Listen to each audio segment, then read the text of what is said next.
So, mag-aayos tayo ngayon guys ng mga grocery natin. Pag vlogger ka, ikaw na yung magbibideo.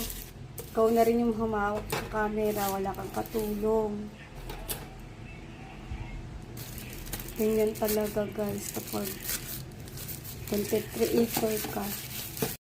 Siyempre guys, bago namili muna tayo ng konti para may panglagay tayo sa ating rep na bigay ng sister ko. So, ayan lang yung mga pinamili ko guys. Siyempre natitipid din tayo dahil hanggang Pasko't Bagong Taon pa ang mga gastusan natin. At ang gastos ay hindi natatapos-tapos. So, kailangan talaga mag-budget tayo. Ito na nga guys at aayusin ko na yung mga ginrocery ko. So ganyan-ganyan lang ako mag-ayos guys. Kung saan malagay na alam kong kakasya siya. Kayo ba? Paano ba kayo mag-ayos ng mga pinabili nyo?